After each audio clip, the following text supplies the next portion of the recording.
ფორმულა 1 მშვიდობის, სეტანტა სპორტსი და ვისოლი წარმოგიდგეთ გადაცემა ბოქსებს პაატასთან და ლიოსთან ერთად. მოგესალმებით, როგორც იქნა დაუბრუნდით, სეზონი იწყება და ეს ცუდი სამითვე, რომელსაც ქვია ფორმულა 1-ის გარეშე უკვე აღარ გვექნება, რა თქმა უნდა, ჩვენი პირველი გადაცემა დაეთმობა ტექნიკურ მახასიათებლებს, ტესტებს, ახალ წესებს და ზოგადად ახალ რეგლამენტს, რომელიც გვექნება 2026 წელს ფორმულა 1-ში. კი ბატონო, ტექნიკურ მახასიათებლებშიც თქვათ, იმიტომ რომ ბევრი რაღაცა იცვლება და დაახლოებით რაზე ვისაუბრებთ, ზომებზე, რა შეიცვალა, საბურავებზე, აეროდინამიკაზე, ძრავზე და ასე შემდეგ. ხო, მე მგონი დავიწყოთ ზომებით, ხო? ერთი ის ვიცოდით, რომ მთლიანად დაპატარავდებოდა ბოლიდი წინა რეგლამენტთან შედარებით და უფრო ზუსტები თუ იქნებით, სიგრძე გახდა 3400 მმ, 1900 სიგანე და ასევე რაც მთავარია, მინიმალური წონა შეიცვალა, ეს გვექნება უკვე 768 კილო და არა იმდენი, რამდენიც იყო წინა რეგლამენტში 30 კილოთი უფრო მეტი იყო მინიმალური წონა. რა თქმა უნდა, აქ შედის პილოტი და ბოლიდი საწვავის საწვავის აუზით.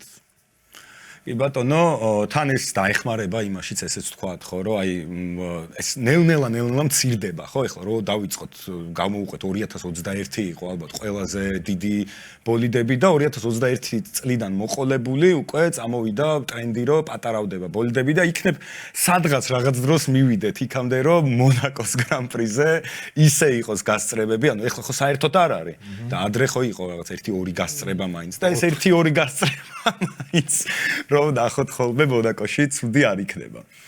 ხო, ეს ამდენად დაეხმარება ესეთი არც თუ ისე დიდად შეიცვალა. ეხლა არა, მაგრამ ტრენდს მომავალში თუ ესე გაგრძელდა, ოკიტი თუ დარჩება, მაშინ გვეშველება მონაკო. რატო ზეროპოდები თუ გააკეთეს, იქნებ დაემსგავსოს საერთოდ ძველ ბოლიდებს. ისე არ მოგწონდა ზეროპოდები რაღაცა ტექნოლოგია ისეთი იყო და ლამაზი იყო. ლამაზი იყო, კი, თუნდაც Mercedes ხო, რომ არ გამოვიდა არაფერი, მაგრამ ისტორიას დარჩა, როგორც ზეროპოდებიანი Mercedes-ი და არ ვიცი, თითო მოდელი მე მგონი ყველას უნდა ყავდეს ეგეთი.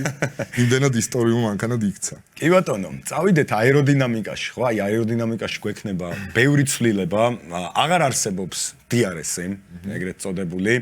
იარსებებს DRS-ის მაგივრად straight mode და corner mode, ანუ straight mode-ზე პილოტებს ნებისმიერ ადგილას შეუძლიათ გახსნან წინაფრთა და უკანაფრთა, მხოლოდ უკანაფრთა აღარ გაიხსნება უკვე უკანაფრთასთან ერთად წინაფრთა და მოსახვევებში აუცილებლად უნდა იყოს უკვე corner mode-ზე და უნდა იყოს დახურული ეს ფრთა, რომ მოჭიდება კონდეს შესაბამისი ბოლიც და რა თქმა უნდა რამე ისეთი ავარია არ ვიხილოთ, როგორც მაგალითად Ericsson-ს მოუვიდა, თუნდაც კოლაპინტოს კი არა, Duans, ნუ იმან ძალით გააკეთა კი ბატონო, Duans რაც მოუვიდა და რატომღაც აღმოჩნდა მერე უკვე კოლაპინტო, ალბათ ეგ იყო პიკი, რაც Duan-მა გააკეთა მანდ.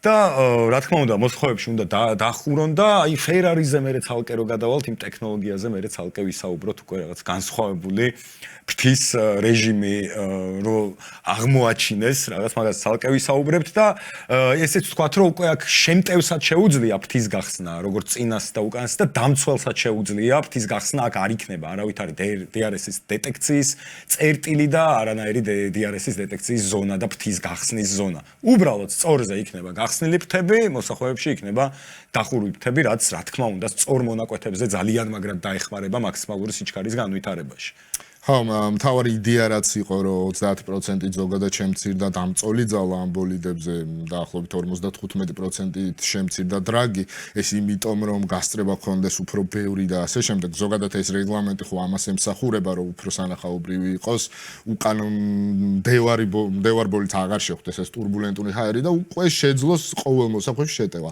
რაზე ჩენი საუბრე, ზუსტად მაგისთვის არის, რომ ყველა შეეძლოს, როგორც ჩვენ თქვი, არ აქვს დეტექციის ზონა ფრთის გახსნას, როცა უნდა პილოტი ნებისმიერ სწორ მონაკვეთზე გახსნის ორივე ფრთას და ეს ძალიან მნიშვნელოვანია იმ მხრივ, რომ დრაგს შეიმცირებენ ხო სწორ მონაკვეთზე და აღარ ექნებათ ისეთი წინაღობა, როგორც ჰქონდა თუნდაც წინა რეგლამენტის დროს.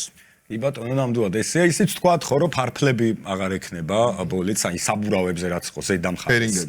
დამაგრებული, ეგ აღარ ექნება, ექნება უფრო გვერდზე იქნება ეს ბარჯბორდები. ხო, ეგ მინი ბარჯები ექნება იმისთვის, რომ ჰაერი გაიტანოს გვერდზე და ასევე ბიმვინგი გაქრება, რომელიც ალბათ ერთ-ერთი მთავარი იყო, მთავარი ფრთის ქვეშ დამონტაჟებული პატარა ფრთა, რომელიც ალბათ ერთ-ერთი მთავარი იყო იმ ხრივ, რომ დევარს ამ ჭუჭყიან ჰაერს ესროდა, ასე ვთქვათ და ასევე შეიცვლება ძირის მომენტიც, ხო, აღარ გვექნება ეს ვენტურის გვირაბი და ამ ხრივაც, აი, რაც იყო გახსოვს პრობლემა, სულ კლირენსის ძებნაში იყვნენ, სულ იყვნენ იმის ძებნაში, რომ საფართან რამდენად ახლოს შეიძლება და ყოფილიყო ბოლდის ძირი იმისთვის, რომ აერო ქონოდათ, დამწოლი ძალა ქონოდათ, კაი, ამის პოვნაც აღარ მოუწევთ ახლა, უფრო მარტივად იქნება საქმე და აი დიფუზორის მხრივ შემცირდა ასევე დიფუზორის ეფექტურება და ჩვენ ტესტებზეც ვნახეთ, თუ რამდენი ეშმაკობა სცადეს გუნდებმა, იქ მაუსჰოულები იყო, პატარა ასე ვთქვათ, ღიობები იმისთვის, რომ ეს ჰაერი, სუფთა ჰაერი მიიყვანონ დიფუზორამდე და იქ წნევა შეიქმნას ისეთი, რომ ბოლიც ასევე დამწოლი ძალა ქონდეს უკეთესი და მოკლედ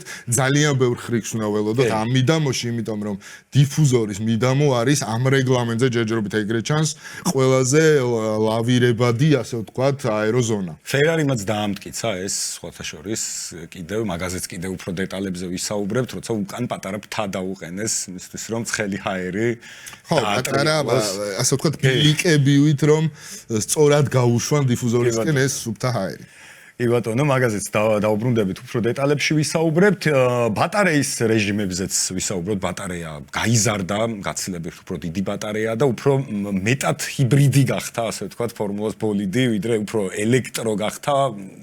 გათანაბრდა, ვიდრე ხო, ელექტრო და შიდაწვის რავი, ასე ვთქვათ, გათანაბრდა. დაგვემატა ბუსტის რეჟიმი და გასწრების რეჟიმი. ანუ გასწრების რეჟიმი შეუძლიათ გამოიყენონ. აი აქ იქნება ეს ვარიანტი, როცა დეტექციის წერტილი უნდა იყოს და უნდა დაფიქსირდეს რა ერთწამიანი სხვაობა და მაშინ შეეძლებათ უკვე გასწრების რეჟიმის ჩართვა პილოტებს და აი აქ უკვე აი ბატარეას რას მოუხერხებენ ამ ესეთ სწრაფ დაცლას ამ ბატარეის უკვე რთული სათქმელი არის. ხო, ბატარეა 120 კილოვატიანი გქონდა და 350-იანი გახდა, წარმოიდგინეთ რამ ხელა სიმძლავრე მოემატა. ფაქტიურად გასამაგდა. გასამაგდა ხო 300%-ით გაიზარდა თითქმის და რაზეც შენი საუბრე ხო, ეს boost mode-ის გამოყენება. Boost mode-ი ჩავთვალოთ, რომ როგორც წინა წლებში იყენებდნენ ბატარეას, სადაც უნდა და სადაც შეეძლოთ ამის შენახვა, ისე გამოიყენებენ ახლაც, მოკლედ, რო არ აგვერიოს ეს რეჟიმები, იმიტომ რომ საკმაოდ დაგროვდა. რაზეც ლიომი საუბრა, რომ ეს ფრთები ნებისმიერ ადგილას შეუძლიათ გახსნან, არანაირი შეზღუდვა არ არის გარდა მოსახვევისა და ასევეა boost mode-იც არანაირი შეზღუდვა არ აქვს და ყველგან შეუძლიათ ამ ბატარეის გამოყენება და ხო ძრავზე დავაზუსტოთ ისიც რომ შემცირდა ჰიბრიდული ვერსია იმ ხრივ რომ 400-მდე ჩამოვიდა 550 კილოვატზე იყო ამ ხრივაც და ამის შემდეგ მოხდა 50% უკვე ძრავისა და ბატარეის ასე ვთქვათ სინთეზი. კი ბატონო, და ხო იმასაც გავუსვათ ხაზი, როგორც პატამ თქვა, ბუსტი და ფრთები ნებისმიერ ადგილას და აი overtake mode-ი იქნება მხოლოდ დეტექციის წერტილში. წამი უნდა იყოს სხვაობა ან ნაკლები და სწორ მონაკვეთზე start finish-ზე ჯერჯერობით, მოდი ესეც ვთქვათ, იმიტომ რომ ბოლომდე 100%-ით თვითონ არ არიან ყველაფერში ჩამოყალიბებული, ალბათ მაინც რაღაცა შეიძლება კიდევ შეიცვალოს. თუმცა ჯერჯერობით რაც გვაქვს ინფორმაცია არის ეს. მოდი რო არ დაიბნეს მაყურებელი, ისიც აუხსნათ. ახლა ვიღაცას გაუჩნდება კითხვა, ხო, თუ boost mode იგივეა, რაც წაკეთებდნენ წინაზე და ბატარეას აჭერენ და ასე ვთქვათ, turbo ირთვება, მაშინ overtake mode-სა და boost mode შორის რა არის განსხვავება? იმის გარდა რომ დეტექციის თავისი ზონა აქვს და როგორც დაგვიანონს ეს, როგორც ლიომ თქვა, ჯერ მართლა არ ვიცით საბოლოო ჯამში როგორი იქნება ეს დეტექციის ზონა. ვიცით ერთი რომ ბოლო მოსახვევის შემდეგ უკვე start finish-ის ზოლზე შეეძლებათ ამ overtake mode-ის გამოყენება. რაში მდგომარეობს ახლა boost-ის და overtake-ის განსხვავება? Boost mode-ის დროს, როდესაც ბოლიდი მიდის სწორ მონაკვეთზე 290-მდე მაქსიმალური სიმძლავრით მუშაობს MGUK, ანუ 350 კილოვატს გამოიმუშავებს ბოლომდე. როგორც კი 290-ს აცდება, უკვე იკლებს ეს სიმძლავრე და მოდის უკან და უკვე 340-ზე MGUK ითიშება საერთოდ, ანუ ბუსტით მიმავალი ბოლიდი სწორ მონაკვეთზე კარგავს სიმძლავრეს და უკვე overtake mode-ზე ეს ყველაფერი უქმდება, ანუ ჩვეულებრივად 340-ზეც უფრო მეტი სიმძლავრე აქვს ბოლიდს და ანუ ეს განსხვავებაა რეალურად მდევარსა და უკან მომავალ ბოლიდს შორის, წინ მიმავალ ბოლიდს შორის, რომ განსხვავება იყოს სიჩქარეში, იმიტომ რომ თუ მე ერთნაირი სიმძლავრე ექნებათ, მაშინ ისიც გახსნის ფრთას, იმასაც ექნება ბუსტი, ამასაც ექნება ჩართული და მოკლედ სხვაობა არ იქნება. აქედან გამომდინარე უპირატესობა რომ მიეცათ უკანა ბოლიდისთვის, ამის გამო არის ესე overtake mode, მაგრამ როგორც პილოტებმა თქვეს, ხო, ერთს რო ჩააჭერდა გამოწვევ ენერგიას, როგორც ჰაჯარმა თქვა, 1-5 წრე გჭირდება იმისთვის რომ ეს ენერგია აკრიფო. ხო, კიდე ერთ საგულისხმო მომენტი რომ თვითონ ასე ვთქვათ, მოცულობა გაიზარდა ასევე ბატარეის და უკვე 8.5 მეგაჯოულში ადგენს, ზოგ ტრასაზე ვერა ვარ 8.5-მდე, რადგან მოსახვევების დეფიციტის გამო, დაახლოებით Silverstone-ი, Franco Shami, რომელიც როგორებიც არის, მანდ გაუჭირდებათ ბატარეის დატენვა და ძალიან დიდი მნიშვნელობა ექნება უკვე პილოტის როლს აქ, ანუ როდის გამოიყენებს ამ overtake modes, იმიტომ რომ თუ როგორც ჰაჯარმა თქვა, თუ 5 წრე ჭირდება დატენვას, შეიძლება ის 5 წრე გაეჭედოს ხო უკან რა. ხო, რა თქმა უნდა გააბუქა, ეხლა ყველა რაც შეიძლება სიძახის რომ შემდეგ სიურპრიზად დაახვედროთ ავსტრალიაში. ხო, და ეგ პრობლემა იქნება ალბათ ჩქაროსნულებზე, რომ ბოლომდე ვერ აავსებენ ამ ბატარეას იმის გამო, რომ უბრალოდ მოსახვევები არ არის იმდენი და სამუხრუჭეზე გამოყენება არ უწევთ და lift and coast-ი იმდენი, რამდენის დაუშვათ ნებისმიერ ბევრ მოსახვევიან ტრასაზე. ისე ამდენს თუ ისაუბრებდი ფორმულა 1-ის ბატარეაზე იფიქრებდი? ვერ ვიფიქრებდი და ჩემ საუბარზე მეტი ჯაფა რომ მოუწევთ პილოტებს იმისთვის რომ აქ ენერგია აგროვონ, ამას ვერ წარმოვიდგინე. მოკლედ პილოტის როლს ზდიან შეიძლება ითქვას ამით, ანუ ტაქტიკურად უკვე ვინ როდის გამოიყენებს ამ overtake mode, შეიძლება საერთოდ შეინახოს და არ გამოიყენოს, საერთოდ boost mode-იც არ გამოიყენოს, იმიტომ რომ დატენოს და მეორე overtake-ისთვის შეინახოს. მოკლედ პილოტებს ტვინის ჭლეთმა მოუწევთ, ასე ვთქვათ, ბოლის დროს. ერთი ანაშმიდე ყველა ბოლიდში დაჭირდება. კი ბატონო. წავედით ძრავზე, თვითონ ძრავზე და ძრავის ელემენტებზე, ის ვთქვათ, რომ აღარ გვექნება სითბური ენერგიის გენერატორი. თუმცა მაინც კომპლექსური არის ეს და ბევრი ელემენტისგან შედგება. მაინც უბრალოდ დააკლდა სითბური ენერგიის გენერატორი, ტურბინა დარჩა ჩვეულებრივად, კინეტიკური ენერგიის გენერატორი დარჩა და რა თქმა უნდა ამ ყველაფრის მაკონტროლებელი, გამანაწილებელი, რომელიც ერთ-ერთი მნიშვნელოვანი კომპონენტი არის, control electronics-ი ქვია CE და რა თქმა უნდა შიდა წვის ძრავი გადაცემათა კოლოფთან ერთად. ხო, ყველაფერი იგივე დარჩა. 6 ცილინდრიანი, 1 და 6. უბრალოდ რაღაცეები შეიცვალა, კუმშვის კოეფიციენტი შეიცვალა ცილინდრებში და ასე შემდეგ. ამაზე უშუალოდ ტესტების შედეგებს და ბოლიდების ჩამოთვლაზე რომცა გადავალთ, იქ ვისაუბრებთ. ხო, და ძრავზე პრინციპში უკვე ვთქვით, ხო, რა შეიცვალა ძირითადად, რომ 50-50%-ზეა უკვე ბატარეა და ძრავი და უკვე აი პრაქტიკაში ვნახოთ როგორ იმუშავებს ეს ყველაფერი. კი ბატონო. წავიდეთ მოდი საწვავზე, ორიოდეს ვთქვათ, იმიტომ რომ საწვავით შეიცვალა საერთოდ ფორმულა 1-ში უკვე 100% სინთეტიკური საწვავი არის, რაც ალბათ გარემოს დაბინძურებაში აღარ შეიტანს იმდენად, ანუ აღარ დააბინძურებს იმდენად გარემოს, ეს ამიტომ გაკეთდა და არ ვიცი, იქნებ ისე გაიქაჩოს, ასე ვთქვათ, ეს ტექნოლოგია, რომ გადმოვიდეს, ხო, რეალურ საქალაქო მანქანებშიც ეს ტექნოლოგია. თუმცა აი არ ვიცი, რამდენი იდეა ეს არის ზოგადად. მაგრამ წარმოიდგინე ახლა რა ომი იქნება ამის გამო, ვთქვათ, საწვავის წარმოებლებსა და ფორმულა 1 შორის. ახლა ფორმულა 1-მა რო საწვავის წარმოება დაიწყოს საქალაქო მანქანებისთვის, აი ეს არ ვიცი, რამდენად გაახარებს საწვავის წარმოებლებს. ვერანაირად ვერ გაახარებს, მაგრამ იძულებულები იქნებიან, რომ თვითონაც შეიმუშავონ იგივე სტრატეგია და უკვე გადავიდნენ სხვა ნედლეულზე გადავიდნენ. თუმცა ერთი ნაბიჯით წინ იქნება, ხო? ხო, ერთი ნაბიჯით ყოველთვის წინ არის, თუნდაც ძრავების მხრივ, ხო, როცა Mercedes-ი იგებდა, მაშინ ყველაზე კარგი იყო სერიულ წარმოებაშიც Mercedes-ის ძრავები, ეს ყოველთვის ფორმულა 1 წარმატება გადაედება ხოლმე სერიულ წარმოებას. ხო, ერთს დავამატებ საწვავზე, რომ სხვა შორის შარშან ფორმულა 2-ში და ფორმულა 3-ში უკვე გაიტესტა ეს საწვავი და უკვე მიხვდნენ, რომ მზად არის ფორმულა 1-იც, რომ მიიღოს 100%-იანი სინთეტიკური საწვავი. კი ბატონო, წავედით საბურავებში, სადაც ასევე ბევრი არაფერი არ იცლება, წინა საბურავები ოდნავ შევიწროვ და უფრო ისეთი განსხვავება იქნება, რომ შეხედავ ბოლიც უკანები, უფრო დიდად გამოიყურება.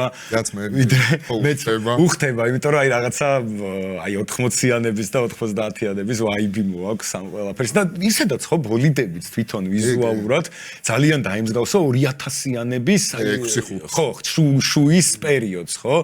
თუნდაც აი Aston Martin-ი რო ავიღოთ მართალია ჯერჯერობით ვერ დადის Aston Martin-ი, თუმცა აი ეს რქები რომელიც აქვს, ხო, რომელიც გააკეთა ნუის ხელწერაა თავიდან ბოლომდე, ის McLaren-ი გამახსენდა, ერთხლისფერი ის არის, აი საოცარი ვიზუალის ბოლიდი იყო, ძალიან გავს ამ ბოლიდს, ეგ Aston Martin-ი და რაღაცნაირად უხდება რა ეს ფორმები და ეს ყველაფერი ამ ფორმულა 1-ს ზოგადად. კი, Aston-ი იმედია სისწრაფითაც დაემსგავსება.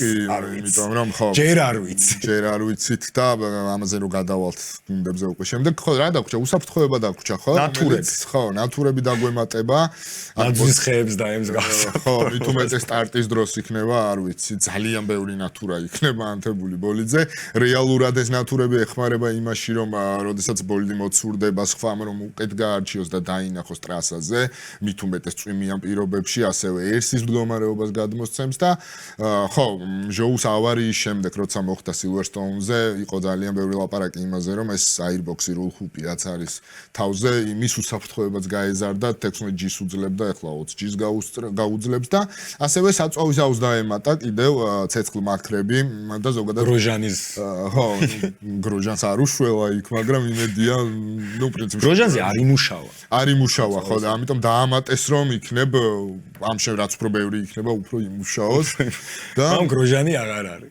გროჟანი აღარ არის. კი და აქედან გამომდინარე უსაფრთხოებასაც გაესვა ხაზი გვერდით დაჯახების დროსაც გაორმაგდა ასე ვთქვათ ეს ამ ხრივ ამ ასპექტში ყველაფერი და მოკლედ ნახოთ ფორმულა 1 მზად არის იმისთვის რომ შეუვარდეს ასე ვთქვათ წელში 2026 წელს. ნატურებზე ის ვთქვათ რომ სარკეებზე დაემატა ნატურები და ისიც ვთქვათ რომ ბატარეის რეჟიმი როგორც იყო აქამდე ანუ როცა ციმციმებს ეგ ნიშნავს რომ იტენება ბატარეა და როცა არაფერი არ ანთია ესე იგი ჩართული აქვს ბატარეა და აწვება ასე ვთქვათ ბოლომდე ესა თუ ის პილოტი წავიდეთ ხო თვითონ ტესტებზე რა ქნეს რა შემოგთავაზეს გუნდებმა რა სიახლეები გვექნება და ვინ როგორ გამოიყურება ტესტებში მე და პაატა გავაკეთებთ ჩვენ რეიტინგს აი ეგეთ ესეთი რაღაცა გვაქვს გავაკეთებთ ჩვენ რეიტინგს და ოღონდ ერთმანეთს არ ვაჩვენებთ არ გადაიწერო იცოდე ჩემგან ერთმანეთს არ ვაჩვენებთ ჩამოვწერთ ჩვენი პირადი აზრით სუბიექტური აზრით ვინ სად იქნება ალბათ სეზონის დასაწყისში იმიტომ რომ სეზონის ბოლომდე რა შეიძლება ეს არავინ არ იცის და ვერავინ ვერ გააკეთებს ამის პროგნოზს ეგ კი არა თუნდაც ტესტები რაც იყო აქედან გამომდინარე ძალიან რთულია რაღაცა ცოტა ზუსტი პროგნოზის გაკეთება, იმიტომ რომ რეალურ სიჩქარეს ამას უნდა მიეჩვიოს ფორმულას გულშემატკივარი, რომ რეალურ სიჩქარეს აუცილებლად მხოლოდ და მხოლოდ პირველი რბოლის კვალიფიკაციაში გავიგებთ. ისიც მესამე სეგმენტში და ეგეც კიდე კითხვის ნიშნის ქვეშ არის რა, იმიტომ რომ წლევანდელი ბოლიდების რეგლამენტი და კონფიგურაცია ისეთი არის, რომ შეიძლება კვალიფიკაციაში ესა თუ ის გუნდი ძალიან სწრაფი იყოს და ბოლაში საერთოდ სხვა შედეგი მიიღოს გრძელ დისტანციაზე. ასევე ის არ დაგვაუწყდეს, რომ ავსტრალია თავის მხრივ სპეციფიური ტრასაა და აქ მოერგო არ ნიშნავს, რომ მთელ სეზონში ყველა ტრასას მოერგები, გამომდინარე აქედან ხო ტესტებით ტესტებით ერთადერთი შეგვიძლია რაღაც მიიღოთ ბაჰრეინზე ვთქვათ, რომ რაღაც ბაჰრეინში ამა თუ ესა თუ ის გუნდი შეძლებს რამის გაკეთებას. როგორ გავუყვეთ მე? შარშანდელით, ხო? შარშანდელით, ოღონდ შარშან კადილაკი არ იყო, კადილაკით დავიწყოთ. მე-11 გუნდი დაგვემატა, ესეც თქვათ, ვალტერი ბოტასი და სერხიო პერესი დაგვიბრუნდა ფორმულა 1-ში. საინტერესო არის, ხო? რომელი აჯობებს? ყოველთვის იყო იმაზე დავა და კამათი, რომ აი იმას უკეთესი თანაგუნდელი ყავს ჰამილტონს, არა ფერსტაპენს უკეთესი თანაგუნდელი ყავს, არა ჰამილტონს უფრო ეხმარება ის, არა ის ფერსტაპენს უფრო ეხმარება. ეხლა გავიგებთ რეალურად რომელი ჯობია, ხო? ერთი და იგივე ტექნიკით იქნება ვალტერიც და ჩეკოც და ნახოთ რომელი მათგანი იქნება ლიდერი გუნდის. ხო, ნომერ მეორეების ომი გვექნება კადილაკში. მეორეებს შორის მეორე რო ხარ. ხო, მეორე. ცოტა რთული გადასატანი იქნება. სათქმელი.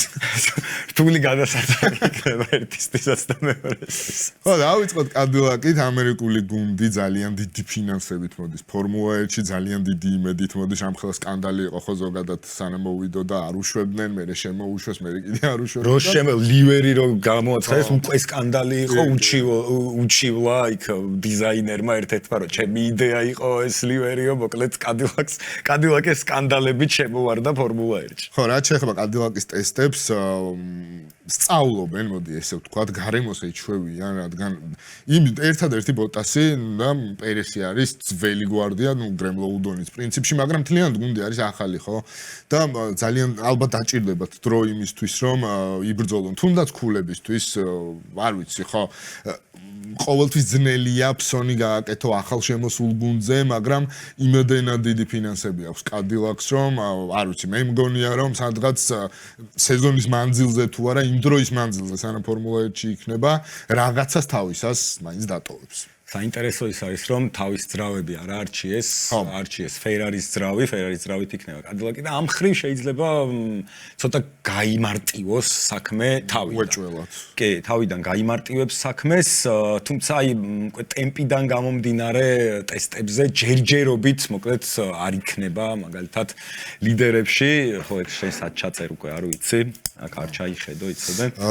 ხო, ოღონდ 3 წლით იქნება ეს ყველაფერი, ფერარი მოამარაგებს 3 წლით და უკვე 3 წლის შემდეგ, ანუ რამხელა გეგმით მოდის, ხო ხვდები კადილაკი, რომ 3 წლის შემდეგ უკვე თავიანთი ძრავი ექნება და მთლიანად იქნება კადილაკი. ხო, ესეც თქვათ, ხო, რომ კადილაკი არ არის პირველი, არ იქნება ფორმულა 1 ავტოსპორტში, ენდურანსში არიან გუნდის წარმომადგენლები და სხვა შორის საკმაოდ წარმატებულად გამოიყურებიან თავიდან. იქაც უჭირდათ, თუმცა შემდეგ უკვე საკმაოდ ნორმალურად. განსხვავებული ფერებით, ხო. ეს ჩავწერა ბა ჩემსას. კალიგრაფიისთვის თავიდანვე ბოდიშმა ვიხდი. იმიტომ რომ კალიგრაფიის კუთხით არც მე ეს დროს ავწევდი. წავედით მეორე დებიუტანტში, ხო? პრინციპში დებიუტანტი ქვია, მაგრამ კადილაკისგან განსხვავებით უკვე გამზადებულ ბაზაზე მოდის, ჰინგლში, სადაც ზაუბერი იყო იმის მიუხედავად, რომ გუშინ წავიკითხე ჯონათან ვითლიმ თქვა, საერთოდ ყველაფერი გადააკეთეს ბაზაზე და იქ რო კაც შევიდეს, ვერავინ ვერ იტყვის, რომ აქ ოდესღაც ზაუბერი იყო ბაზირებული. აუდიც ალბათ უფრო დიდი გეგმებით მოდის, ალბათ უკვე რასაც გავუსვი, ხაზი ძალიან სწორად გავუსვი, ძალიან დიდი მნიშვნელობა აქვს ძარით მოდიხარ და ძრავით, თუ მარტო ძარით, რადგან უფრო მარტივია ძარით მოსვლა, როცა შენ კლიენტი ხარ გიგანტური ძრავის წარმოებლის და აუდის შემთხვევაში უკვე ნული გამოცდილებით არიან. ძალიან, მაგრამ აუდის აბალანსებს ის, რომ მაინც თანამშრომლები, ხო, ეს არ მოუწია ამაზე წვალება. კი, ანუ გამოცდილი კადრები ყავს. უბრალოდ ტექნიკაა გამოუცდელი და ამ ყოველფრის კალიბრაცია მიდის ახლა და არ ვიცი ბარსელონას ტესტების კატასტროფა იყო, მაგრამ ბაჰრეინში გამოჩნდა, რომ ნელ-ნელა უმატებენ და წესი და რიგი თუ მოუმატეს, რაც ბარსელონადან ბაჰრეინამდე მოუმატეს, შეიძლება მალე ლიდერებსაც მოუმატეს თქო, ყოველ შემთხვევაში პროგრამა მინიმუმი შეასრულა იმ გუნდმა, რომელსაც ქვია დებიუტანტი. კი ბატონო, აუდიში იქნება ნიკო ჰულკენბერგი და გაბრიელ ბორტოლეტო, პილოტები არ შეუცვლია. ანუ ნახოთ ხო, გამოცდილება და ახალგაზრდა პილოტი როგორ შეერწყმებიან ერთმანეთს. ყოველ შემთხვევაში შარშანდელ სეზონში ძალიან კარგად შეერწყმებოდნენ ერთმანეთს, ეხმარებოდნენ და ანუ ეს კონფლიქტი და რაღაცა არ ყოფილა და ნახოთ თუ შეძლებს კიდე უკეთ გამოვიდეს აუდი, ვიდრე თქვა ჩარშა ზაუბერი გამოვიდა, შეიძლება ცოტა დაიძაბოს კიდევაც შიგნით ურთიერთობა, თუმცა აი არ ვიცი, ჰალკი არ არის, მე მგონი იმ ასაკში, რომ რაღაც დაძაბოს ან რაღაც, არ ვიცი, მოკლედ ამას ნახავთ ყველაფერს. ყოველ შემთხვევაში აუდი მე მგონია, რომ სეზონის ბოლომდე საკმაოდ ისეთ წარმატებას მიაღწევს. არ ვიძახი რომ მე ბოლას მოიგებს, ძალიან გაუჭირდება ბოლის მოგება, თუმცა არ ვიცი, იქნება რამე პოდიუმს გამოკრას ხელი სადმე რომელიმე არეულ ბოლაში. ძალიან მეეჭვება პოდიუმი, მე ხა ათეულს გავაკეთებ საწყისი 6 ბოლის დაახლოებით. და არ ვიცი, აუდისაც ჩავსვა. მე ჩავსვა. მოდი შანსი ვიცი. ანუ ესე იგი შენ აუდი ახლა სადაც ჩასვი, იმაზე უკან ფიქრობ. მაგრამ დაინდე და არა, არ ფიქრობ, უკან. უკან ვიფიქრობ, ეგ ვერ მოვიფიქრე. ეგ ვერ მოიფიქრე. ეგ ვერ მოვიფიქრე. გასაგებია. ასეთი იქნება აუდი, ნახოთ რას იზამს. ალპინი, რომელმაც შეცვალა ძრავი, საერთოდ გავიდა რენო ფორმულა 1-დან, ამაზე ხუმრობაც იყო სოციალურ ქსელში, რომ ბოლოს რენო როცა არ იყო ფორმულა 1-იო, ფერარის პილოტმა მოიგო 5 ტიტულიო.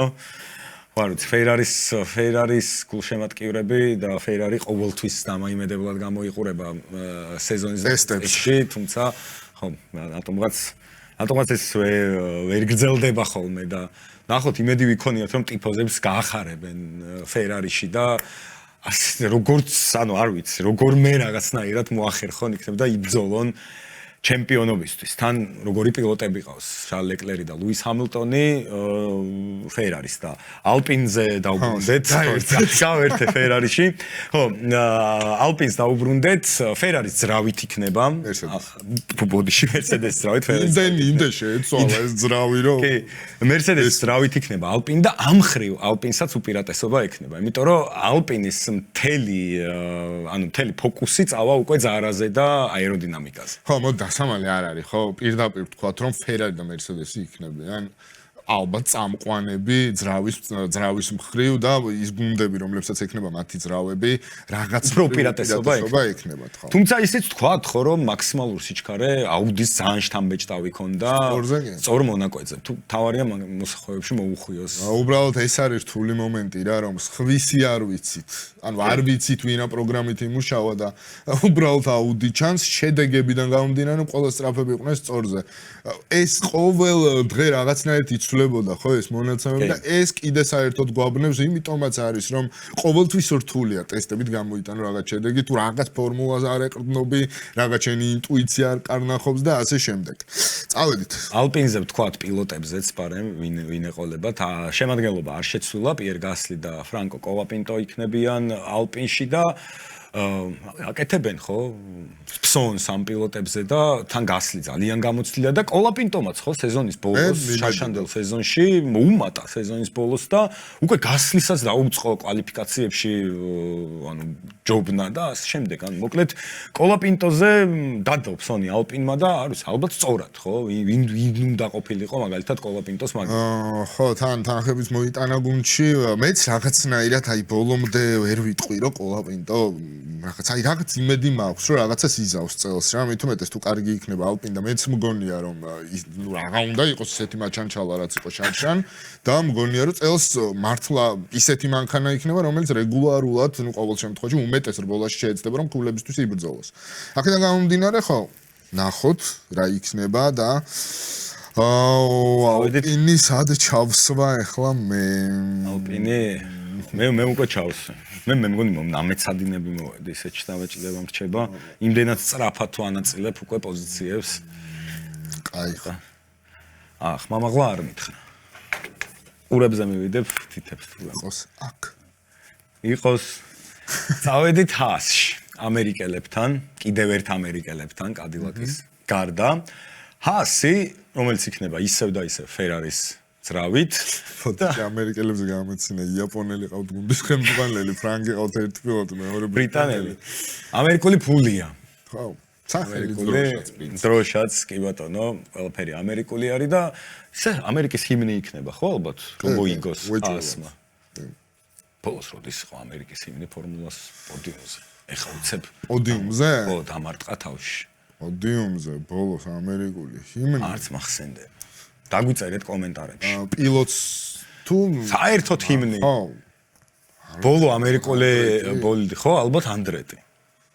ალბათ მაიკლ ანდრეტი არავად, მაგრამ andrete. მაიკლი კი იყო ფორმულაში, მაგრამ კი არავინ არის. ო დავიწყე. არც ისე წარმოდა. ფილ ჰილის დროს საერთოდ იყო ჰიმნი. უკრავდა რამე საერთოდ. ხო ალბათ ანდრეტი, ეხა ვერ ვიხსენებ. ამერიკის ჰიმნი, ან ბოლო ბოლიდი, მე მგონი იგლი იყო, ხო, ამერიკული, მაგრამ იგლი ძალიან ადრე იყო. ჰიმნებს რო არ უკრავ. მე უფრო პილოტებზე წავედი, სადაც შეიძლება რომ ჰიმნი ყოფილიყო. არა, ძალიან დიდი ხანია, ამერიკის ჰიმნი არ ყოფილა. ხო, დაგვიწერეთ ჩვენ, ისა თქვენს და ჩვენს გადავამოწმოთ. კი ბატონო, ჰაასი საერთოდ პოდიუმიც არ აუღია, არასოდეს ისტორიაში და არ ვიცი, რატომღაც აი წელს მგონია ჰაასი ძალიან კარგი. მე ვწურავ პოდიუმს ბერმანის წელს. კი, და ხო იცი რაც მოხდა. ოკონია ვა? ოკონია. ცოტა თავდაბლობა გამოვიჩინე. სხვათა შორის არ ვიცი მე პროგნოზირებ ჩემი ხედვიდან გამომდინარე რომ ოკონი და გასლი ისევ ხშირად შეხვდებიან ტრასაზე ერთმანეთს ოღონდ არა უკან რიგებში არამედ საკმაოდ წინ რატომაც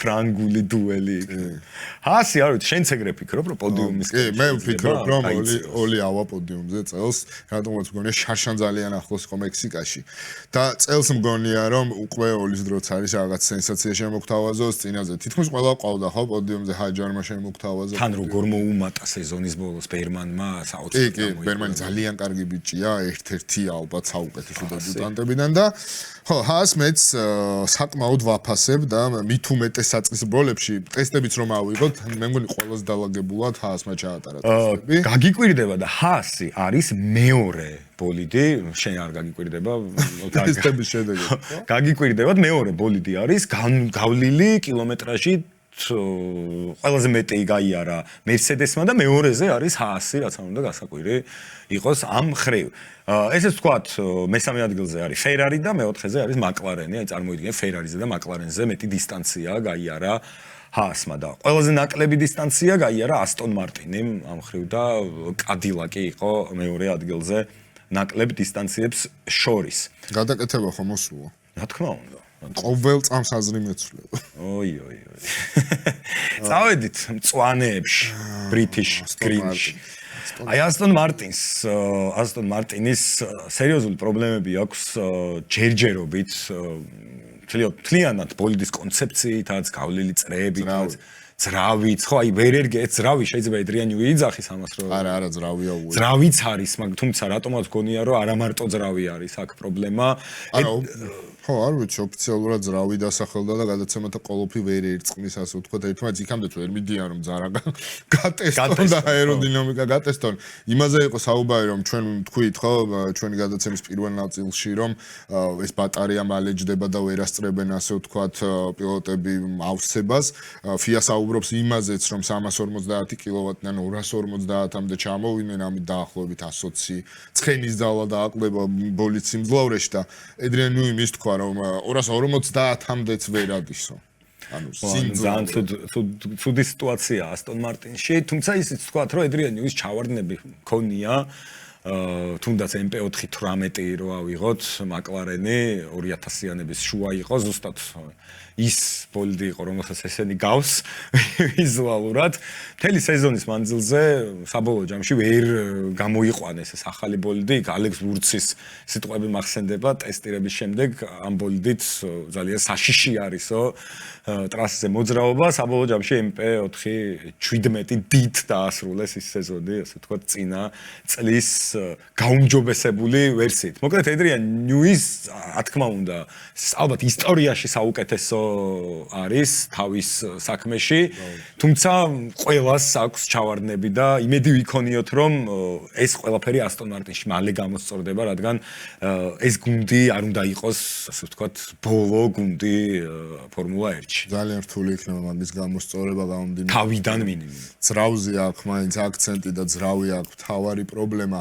ალბათ ზოგადად ეს კოლაბორაცია რო გაფორმდა ოფიციალურად პირველი კითხვის ნიშანი იყო პირადად ჩემთვის ასე იყო რომ Honda რას იზამს იქნება ისეთივე კარგი როგორც იყო Red Bull-ში თუ იქნება ისეთივე ცუდი როგორც იყო McLaren-ში 2015 წლიდან და ეს წეულა ხო ფერნანდო ალონსოს რომელიც მოყვება Honda-ს წეულა არ ვიცი სენას პროს Verstappen-ს ძალიან მაგარი ძრავი დაახვედრა Honda მაგრამ როგორც ფერნანდო ჭაჟდება ბოლიდში ის Honda-ს ძრავი განადგურებულია არ მუშაობს. არ ვიცი, ამაზე დაჭირდებათ ალბათ, არ ვიცი, ნახევარი სეზონი შეიძლება დაჭირდეთ, თუ მეტი არა, რომ გამოასწორონ, რადგან ძალიან უკან არიან და არ ვიცი, ალბათ არ არის აქ დასამალი არაფერი, რომ ბოლა თუ დაამთავრეს ეს იქნება. ხო, ისიც ვთქვათ, ხო, რომ ტესტებზე საერთოდ დაბალი სიმძლავრით მოძრაობდნენ ტრასაზე ბოლომდე ისიც კი ვერ შეძლეს, რომ ძრავი სიმძლავრე ეჩვენებინათ, მუდამ გადახურების რეჟიმში იყო ძრავი და ასე შემდეგ. მოკლედ, არ ვიცი, ჩემთვის პირველ ეტაპებზე და დარწმუნებული ვარ ყველასთვის უპირობო აუთსაიდერია ასტონ მარტინი, რაშიც დაგეთანხმები და მართლა ძალიან ცუდია.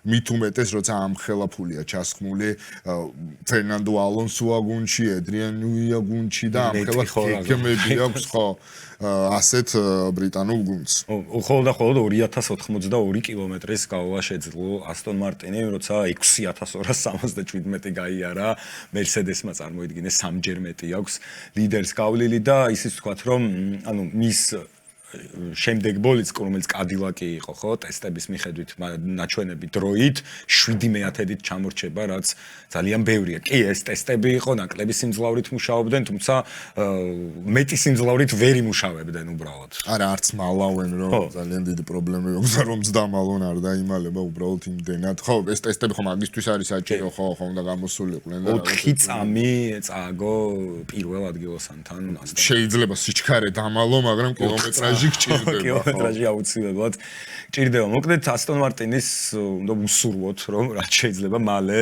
გამოასწორონ ყველაფერი და დაბრუნდნენ. სხვა შორის ისიც მინდა ვთქვა, რომ 2025-ის ტესტებთან შედარებით დაახლოებით 20%-ით უფრო ნაკლები გაიარეს გუნდებმა დისტანცია, რაც იმას ნიშნავს, რომ შეიძლება გამძლეობის მხრივ არც თუ ისე სახარბიელოდ იყოს ჯერჯერობით, ასე ვთქვათ, ჯამურად ფორმულა 1-ის გუნდებში საქმე. რადგან ხო, დიდი სხვაობა არის, საშუალოდ 554 კილომეტრი გაიარეს გუნდებმა წლევანდელ ტესტებზე და შარშანდელ ტესტებზე 702 კილომეტრი იყო საშუალო გარბენი. კი ბატონო, ასტონ მარტინიდან წავიდეთ mini Red Bull-ში, Racing Bulls-ში, სადაც ასევე ცვლილება გვაქვს Liam Lawson's დაუწყვილდება ლინდლანდი, ახალი პილოტი, ბრიტანელი, ახალგაზრდა, რომელზეც სხვა შორის ძალიან ესეთი სონი კეთდება, რომ ძალიან ნიჭიერია და ვნახოთ ლოუსონს უნდა თუ ეგეთი ნიჭიერია, როგორი ფსონიც კეთდება, ლოუსონს ალბათ პირველ სეზონში უნდა აჯობოს. ხო, ყოველ შემთხვევაში უნდა გამოაჩინოს კლანჭები, ტესტების ბოლო დღეს ლინდბლადის ინტერვიუ გამახსენე 165 წრეია რა წარმოიდგინე, ამოიტანეს ბოლიდიდან, იმდენად დაღლილი იყო წარმოიდგინე 165 წრე.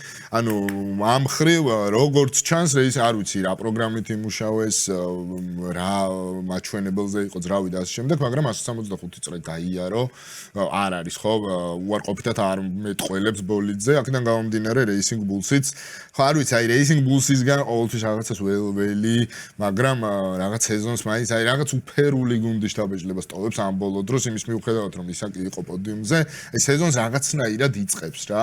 მით უმეტეს ხო Ford-ის ძრავი ექნება, კიდევ ერთი მწარმოებელი, რომელიც შემოდის ფორმულა 1-ში და Ford-იც არ გვინახავს საქმეში, ხო, ხა ის მდგომარეობა არ არის, ამ მდგომარეობაც არის Honda-ში და Aston Martin-ში, მაგრამ აი რამდენად შეძლებს კონკურენცია გაუწიოს ისეთ გიგანტებს, როგორც არის Mercedes-ი, როგორც არის Ferrari, ამას უშუალოდ უკვე ვნახავთ ავსტრალიაში. Ford-ის ძრავის სახელით იქნებიან, თუმცა მაინც Red Bull Powertrain არის საბოლოო ჯამში. თუმცა მარკეტინგულად კარგად გაყიდიან. კი, რა თქმა უნდა, Ford-ის რა თქმა უნდა რაღაც ტექნოლოგიებს გამოვიყოდა და მუშაობდა ხო? უბრალოდ გადააკრეს სტიკერი არ არის, რა თქმა უნდა, Ford-ის მუშაობს ამ ყველაფერზე. თუმცა მე აი მაინც დამავიწყდა, თმა Honda-ს უნდა დაუბრუნდა ერთი წამით. ანუ საერთოდ რატო აკეთებენ ამას? სწავლენ, მოვლენ, აღარ გვინდა, აღარ გვინდა.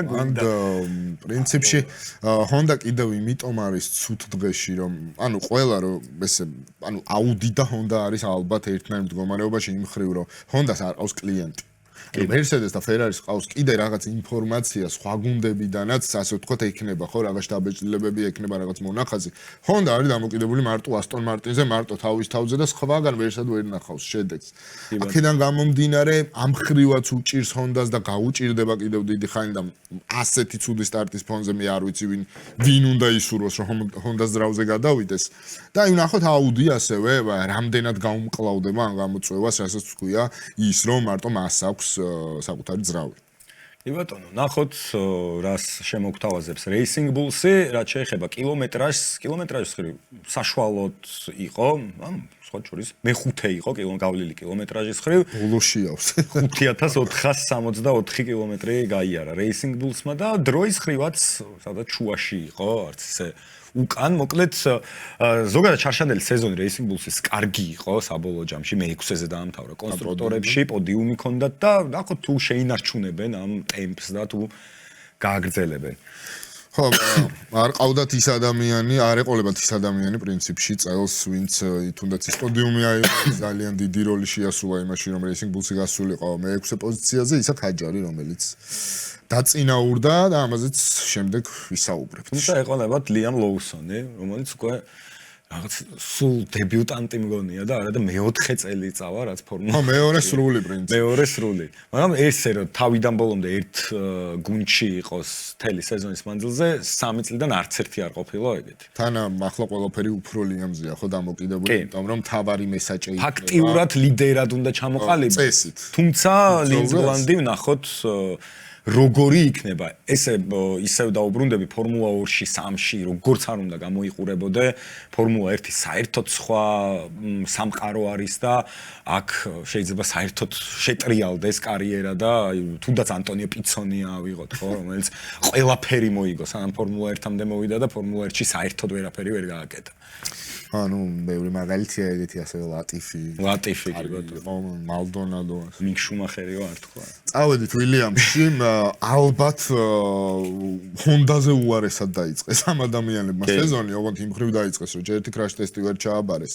მეორე საერთოდ ბარსელონაში ვერ გამოცხადდნენ, უკვე ბაჰრეინში ჩამოვიდნენ და არ ვიცი, ვილიამს აქვს პრობლემები, მაგრამ მე მაინც მგონია, რომ თლად ასტონ მარტინის მდგომარეობაში არ არიან და უფრო უკეთესად არის ბრიტანელებთან საქმე, მით უმეტეს ისევ შეინარჩუნეს ხო შემადგენლობა ეს სამკუთხედი ვაუზი საინსი ალბონი. ან მაგარი შემადგენლობა ახლა უნდა იყოს, აი უკანა რიგებში ალბათ ტოპ ბრინთიმია ჩვეულებრივი და მაინც მგონია რომ თავიდან ცოტა შეიძლება გაუჭირდეთ და მაინც შარშანდელი სეზონივით ხო, აი შარშან ალბათ იდეალური სეზონი ჰქონდათ, იქიდან გამომდინარე რასაც თვითონ ელოდნენ. და ზოგადად რასაც უყურებდით ხო წლების წინ რა დღეში იყო ვილიამსი კი იქ როცა რეგლამენტი შეიცვალა და ჰიბრიდულ ერაში გადავედით 2014 წელს იქ გაუმართლა მერსედესის ძრავში ვილიამს და მეორე ბოლიდი იყო თუმცა რაღაც დროთა განმავლობაში ჩამოიწია უკან და საერთოდ რამოდენიმე წლის მანძილზე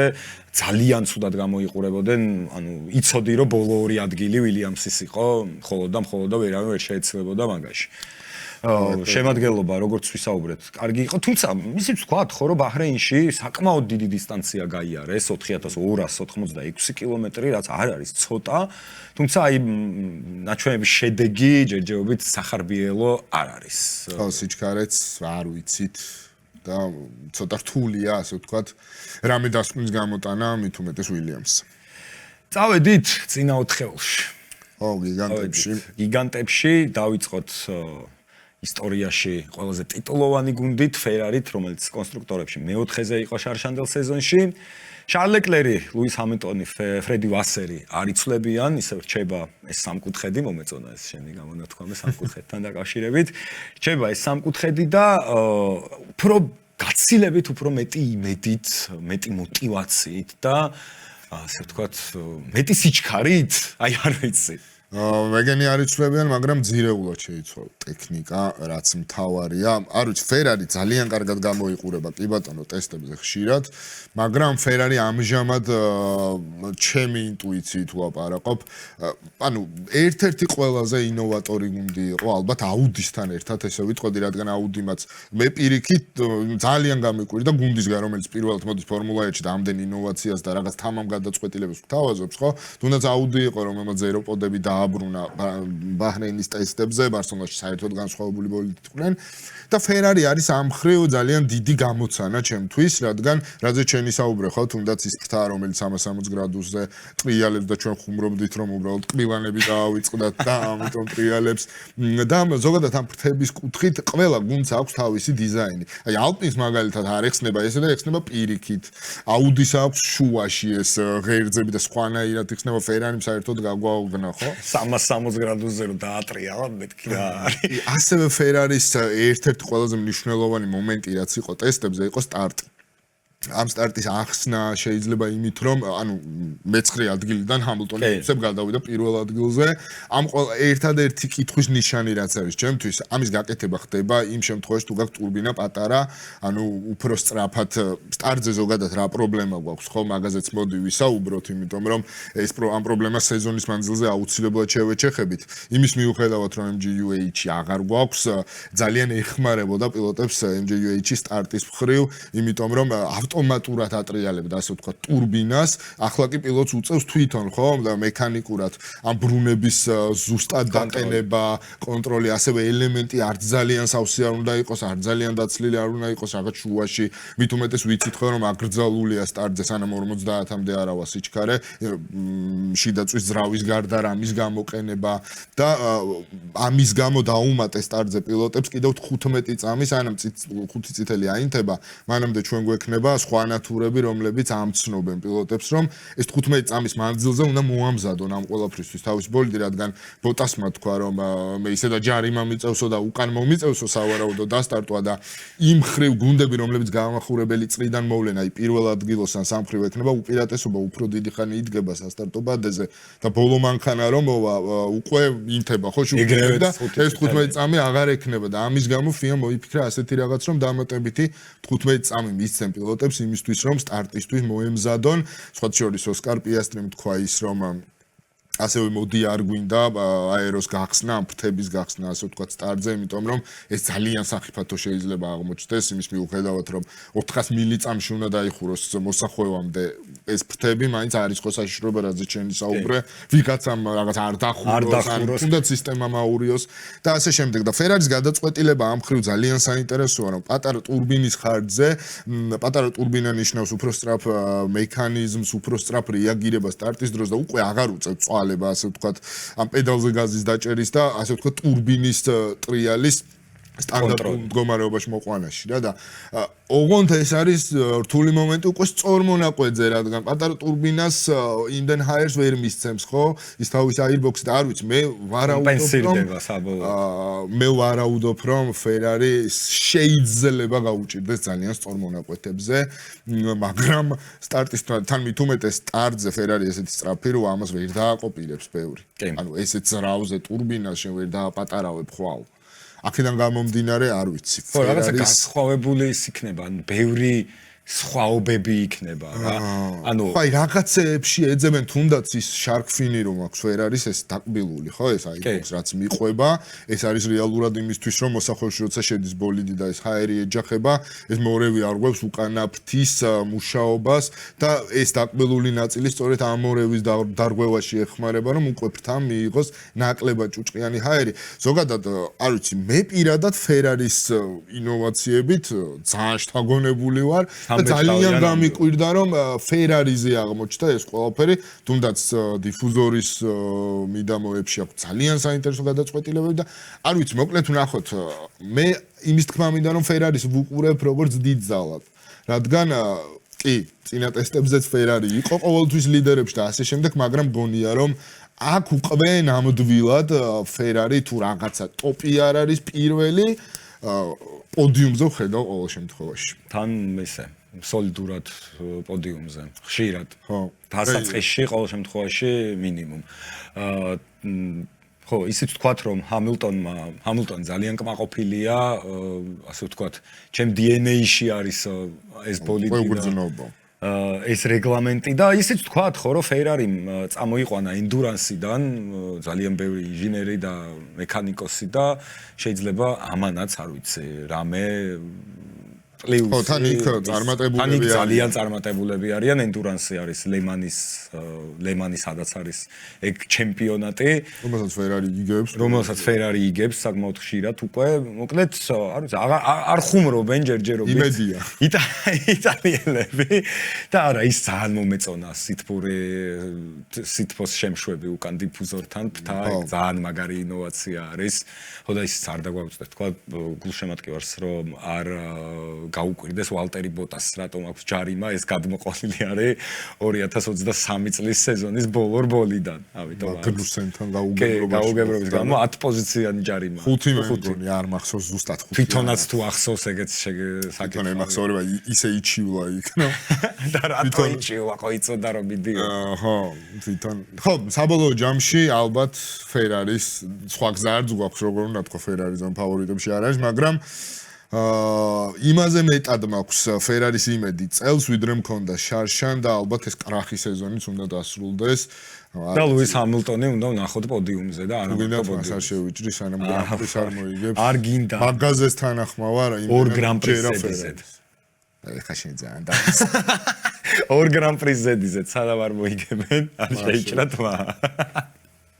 აი მაყურებელი თუ იტყვის გავრისკა. სხვა შორის ისიც თქვათ, რომ ფერარი საუკეთესო იყო ტესტებზე, ერთადერთი პილოტი იყო შარლ ლეკლერი, რომელიც გამოვიდა წუთი 32-დან წუთი 31, 992 იყო შარლის მაჩვენებელი. წავიდეთ Red Bull-ში. Red Bull-ი, ხო, არ ვიცი, Red Bull-ი შენს გაორებული შეგრძნება. კი, გაორებული შეგრძნება მაქვს, იმიტომ რომ ანუ თან ხედავ იმას, რომ Red Bull-ი ლიდერებიდან ყველაზე ნაკლებად ლიდერი არის. მაგრამ თან Max Verstappen იყავთ. კაი, აი ეს ძალიან მიორებს. ყველას უორებს დამიჯერა. ხო და ანუ აი ყველაფერს უნდა ელოდო რა. Red Bull-ისგან და Max-ისგან. ანუ ეხლა სიჩქარით აშკარად ტესტებზე ეტყობათ, რომ მეოთხე ბოლდი არის ლიდერებიდან, აშკარად. თუმცა აი ხო ისევ და ისევ ვიმეორებ ავსტრალიაში კვალიფიკაციაზე შეიძლება გამოვიდეს და pole position-ი აიღოს Max Verstappen-მა და არ გამიკვირდება. არა, აბსოლუტურად არ გამიკვირდება. უბრალოდ რა არის, შეიძლება მთლიანად ზრავი ჩამოუვარდებოდეს ფერარის და Mercedes, მაგრამ რაღაც გადაწყვეტილებები თუნდაც ელექტროს მხრივ ძალიან საინტერესო აქვს Red Bull-ს. თუნდაც ის ხო ახლა ის გამახსენდა ბაჰრეინის ტესტები იყო, როცა Max-მა რამდენიმე წრე იარა და თხოვდნენ, რომ მოსახვევში ჩამოეგდო სიჩქარეები ერთის გამოტოვებით. მეხუთეში თუ იყო, მესამეში, ანუ ეს ეხმარებოდა იმაში, რომ ბატარეა უფრო სწრაფად დაეტენა. თუმცა ალბათ ეხმარება იმაშიც, რომ გადაცემათა კოლოფი გადადგურდეს. ხო, ჩვენ რიჩარდ მოუძე არ გვისაუბრია, სხვათა შორის მოდი ეგეც ვთქვა, კიდევ ერთი ღილაკი, რომელიც დაემატება, ანუ დატენვის რეჟიმი იქნება.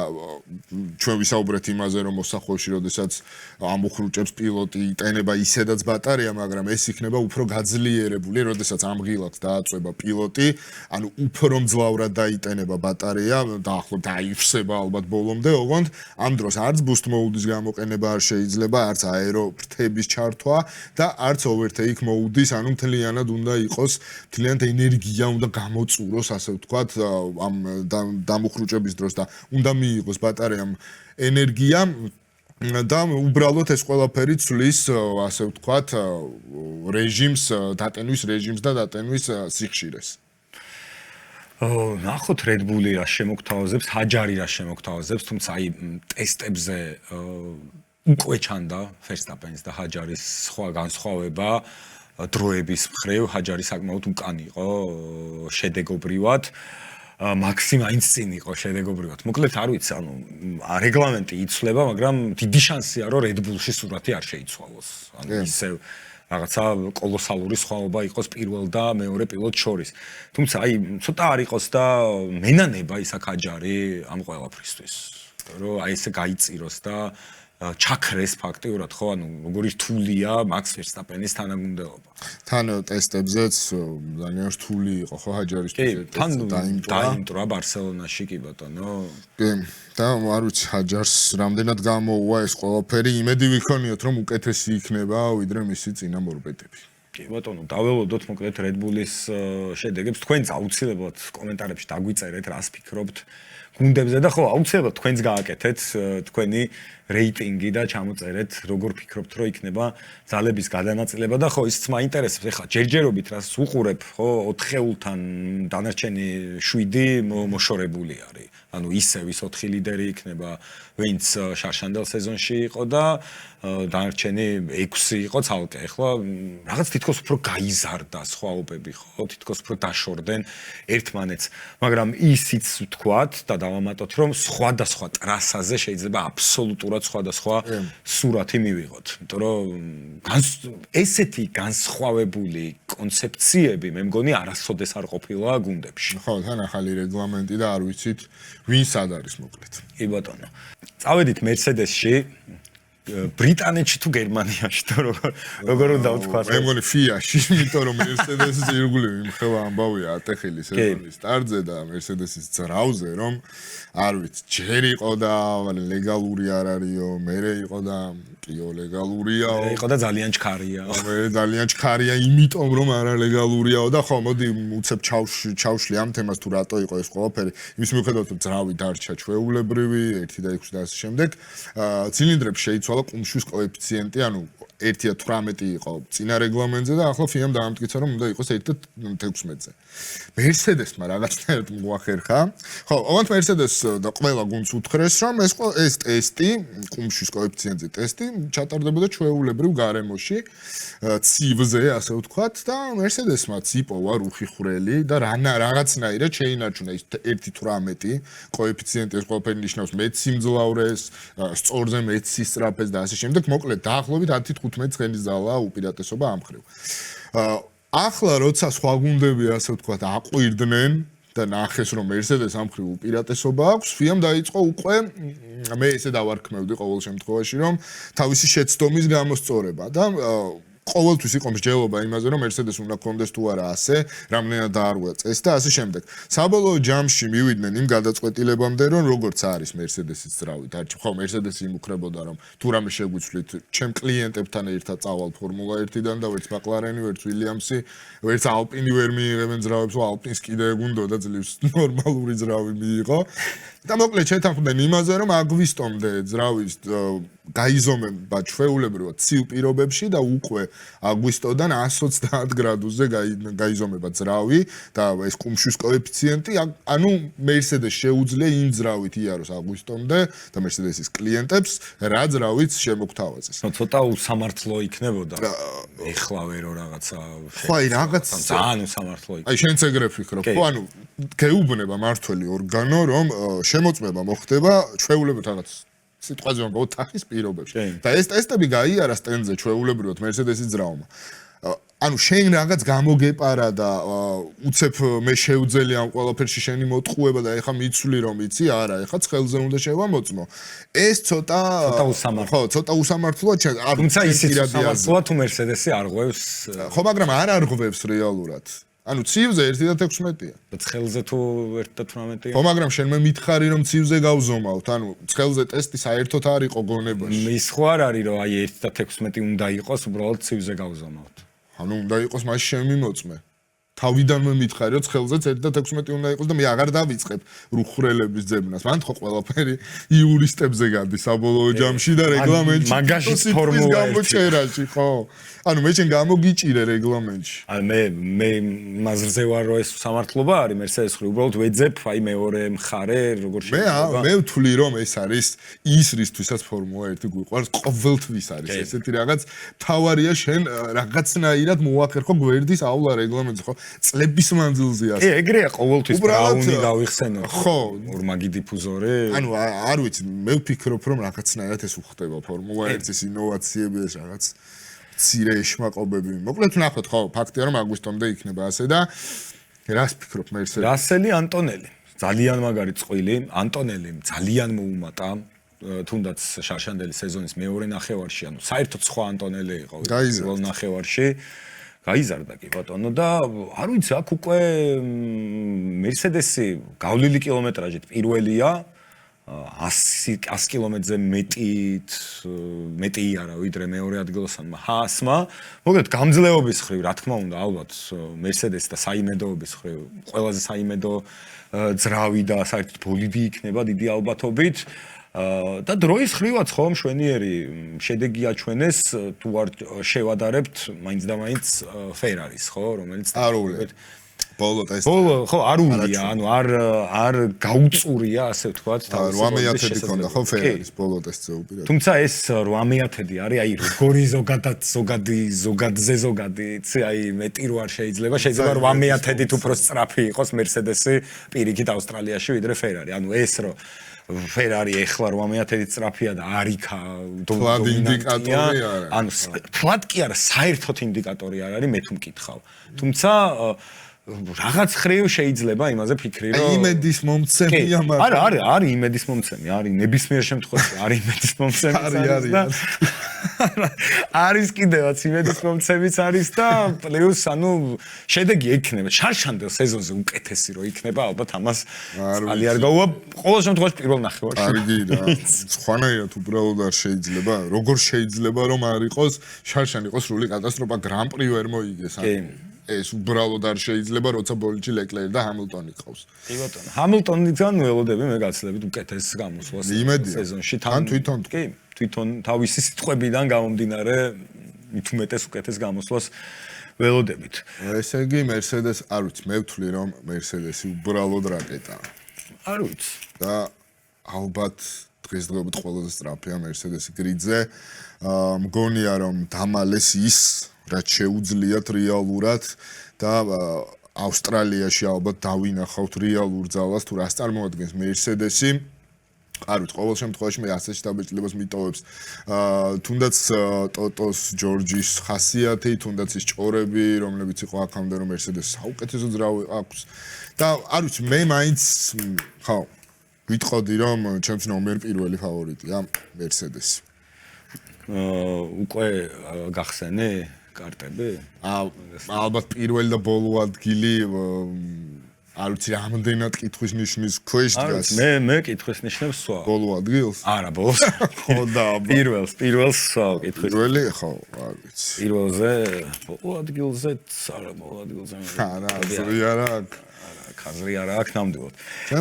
ჩემპიონები დაგვჭა. McLaren-ი რომელიც არ ვიცი რატომღაც ანუ რომ უყურებ სოციალურ ქსელებს, რომ უყურებ ინტერვიუებს და ასე შემდეგ, რაღაცნაირად თითქოს McLaren-ი ჩამოწერილი არის ტიტულისთვის ბრძოლიდან, რასაც მე აი საერთოდ არ ვეთანხმები. არა. ჯერ ერთი დავიწყოთ იქედან რომ Mercedes-ის ზრავი აქვს. ეს ერთი და მეორე რატო არ შეუძლია მაგალითად McLaren-მა უკეთა აწყოს შასი და ზარა და აეროდინამიკა გააკეთოს უკეთ ვიდრე Mercedes-მა. მაგალითად. არა, რა შეიძლება იმასაც გაუსვათ ხაზი რომ McLaren-ი ბოლო ტესტებზე არ იყო იმ ძრავით, რომელიც ექნებოდა ავსტრალიაში, ანუ ეს არ იყო ძრავის ბოლო ვერსია. უბრალოდ თვითონაც ამბობენ ისიც ვთქვათ რომ McLaren-ი ერთ-ერთი ის გუნდია რომელიც ყოველთვის ბოლო მომენტამდე მალავს თავის შესაძლებლობებს და ხო, არ ვიცი, ვინ ჩამოწერა McLaren-ი, მით უმეტეს ორგზის ჩემპიონები არიან ZZ და ნამდვილად დიდი სისულელია McLaren-ის ჩამოწერა, იმიტომ რომ რაზე ჩენი საუბრე ხო Mercedes-ის ძრავი, შასი როგორ გამოსდით, ესეც გვაჩვენეს შარშან. ხო, რაღაც თითქოს ყველა Ferrari ან Mercedes. ეს აჟიოტაჟი ალბათ მაინც გამოწვეულია იქიდან, რომ უფრო მაინც ამ Ferrari-ს და Mercedes-ზე ისედაც მთელი სეზონი, წინა სეზონიდან გამომდინარე იყო ეს ჭორები, რომ კარგი უნდა იყოს, ბოლოს Ferrari-მ ეს ტესტებზე ეს შედეგები აჩვენა და თან McLaren-ში თვითონ საუბრობენ იმას, რომ ცოტა ჩამორჩებიან გრაფიკს, მაგრამ მე დარწმუნებული ვარ, რომ ავსტრალიაში საკმაოდ დიდი ანგარიში გასწევი ძალა იქნება ეს გუნდი. და აუცილებლად იქნება ლიდერებში. და ხო არ არის ის რომ აი რაღაც რეგლამენტი შეიცვალოს, რომ McLaren-ი მეხუთე მეექვსემდე დაქვეითდება. ყოველ შემთხვევაში ჩემთვის ხო ცოტა აბსურდია. ანუ ძრავი აქვს, შეიძლება საუკეთესო, არ ვიცი, წლევანდელ სეზონში.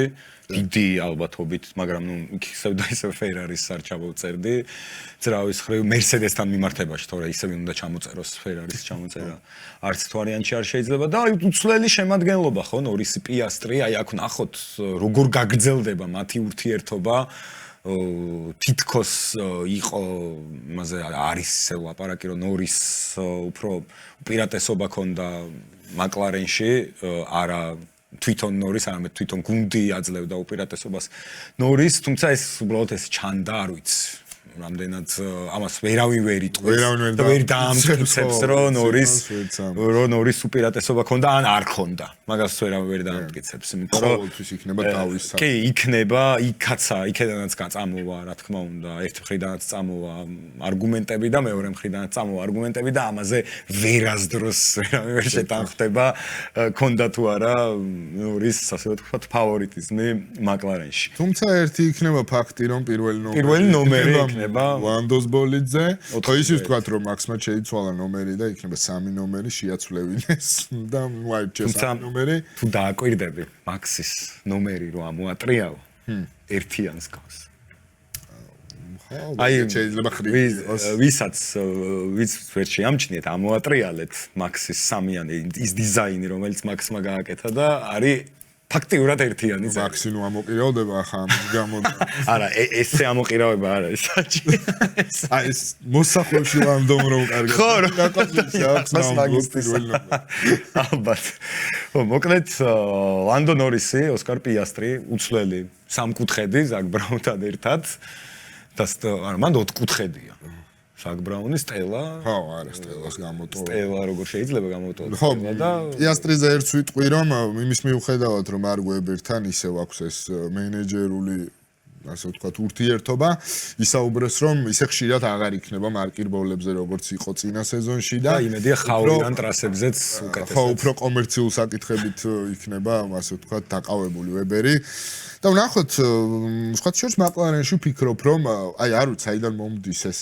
ფიქრები მგონია რომ რაღაცნაირად პიასტრი ამ სეზონში კიდევ უკეთესი უნდა იყოს ვიდრე იყო შარშან და უფრო დიდი კონკურენცია იქნება ვფიქრობ მაკლარენში ამ ხრივ ვიდრე იყო თუნდაც წინა სეზონში ხო მაგასაც გააჩნია რა თქმა უნდა გუნდი რისთვის იბრძოლებს სეზონის მანძილზე თვითონ უკვე შეხედავენ რასთან იქნება საქმე და რეალური ასე ვთქვათ მიზანი რა იქნება გუნდის მაგრამ არ ვიცი ოსკარისგან მე ველოდები ბევრს იქიდან გამომდინარე რომ ხო შარშანდელის მერე ასუხი აქვს დასაბრუნებელი აუცილებლად. კი, თან რამ ხელა უპირატესობა ქონდა ოსკარს მთელი სეზონის მანძილზე, რომელიც გაანიავა ფაქტიურად და ისევ აი ეს რაღაც სპეციფიურ ტრასებზე ვერ გამოიყურებოდა კარგად და აქ მიზეზი იყო თვითონ ზედაპირი და რომელ მოჭირება კი, ვერ დადიოდა ისე მაგალითად ხო მექსიკა, ბრაზილია, ანუ უჭირდა მსგავს ტრასებზე სიარული ოსკარს, თუმცა დანარჩენ ტრასებზე ძალიან მაგრად გამოიყურებოდა და მოკლედ უნიჭიერესი არის ოსკარ პიასტრი და უკვე ძალიან დიდი გამოცდილებით, უკვე ტიტულისთვის ბრძოლის გამოცდილება აქვს, ხო, რაც ცოტა არა, თან მაქსი სეზონი იყო ლიდერი, ხო? კი. ქიდან გამომდინარე ხო აუცილებლად ოსკარი იბრძოლებს გუნდში თავისი ადგილის დასამკვიდრებლად. შევადაროთ რეიტინგები? შევადაროთ, მოდი. ამოვატრიალო. აჰა. მე ვიქნები მოდი მაყურებელსაც. ხო. მე ცოტა მიქსი მაქვს ინგლისურ ქართულად მაქვს დაწერილი. მე ქართულია. ხო, მოდი დავიწყოთ. საშინლად უშნო. მე 11 ადგილიდან ალბათ ან თანხდებით. თანხდებით ასტონ მარტინზე. პარიტეტია. ბოლო ადგილი ასტონ მარტინი. მე-10 კადილაკი მაქვს. თანხდებით კადილაკზეც. კადილაკი მე-9. მე-9 ვილიამსი. აქ ჭირს რა. სხვა გადაიწერე ვილიამსი, აბა მე-8. Racing Bulls. ვა, რა იყო. კარგი რა, აი მე მგონი ზემოთ ვირევით. ზემოთ მე-6-ზე. მე-7-ზე. აუდი. მეც. კარგი რა. მე-6-ზე ალპი.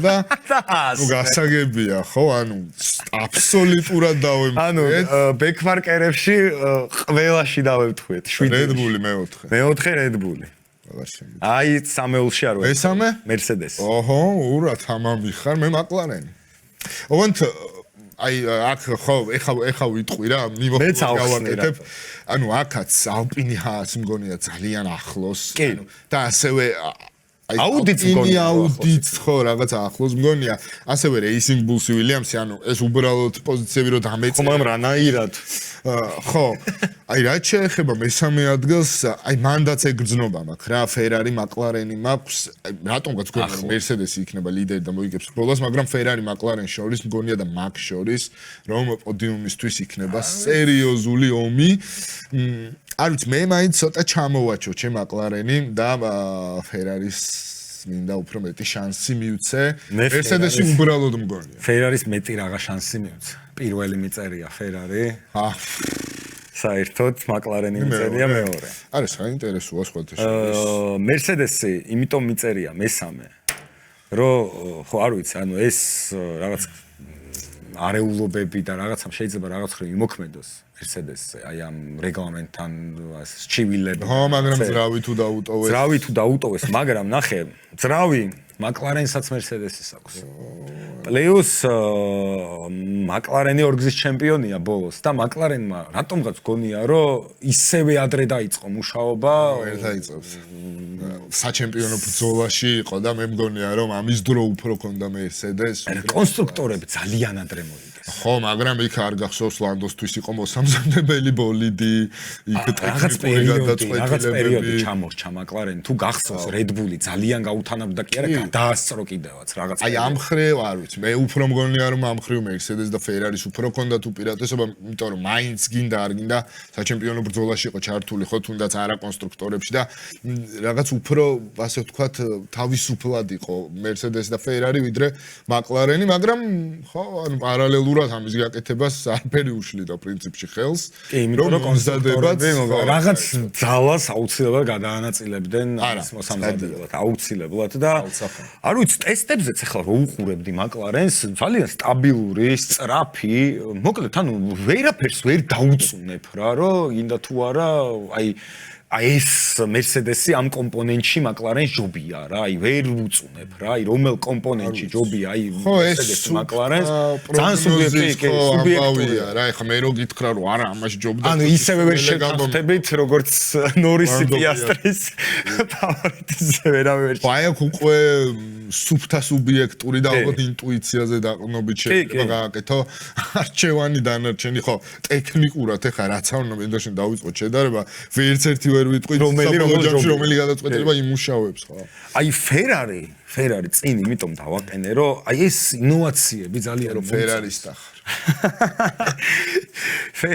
აი Ferrari-ს შეიძლება ვიყო, მაგრამ ანუ ვინ არ არის? Everybody is Ferrari fan, როგორც პეტელმა თქვა და მაინც რომანტიკოსი ვიქნები ამ შემთხვევაში, დავწერ Ferrari-ს წინ, მაგრამ ამას ვამყარებ ამ წინ დაწერას.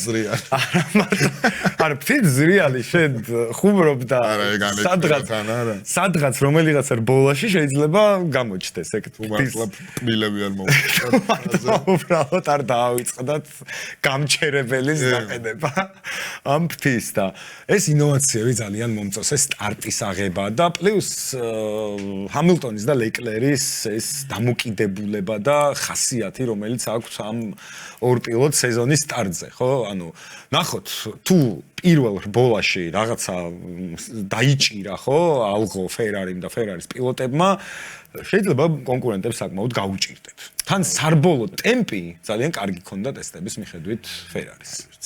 ერთადერთი ვიცი ის, რომ Ferrari-მ ტემპი თუ დაიჭირა, ეგეთი რაღაც ძალიან იშვიათად ხდება ხოლმე ისტორიაში. ხო, მომხდარა.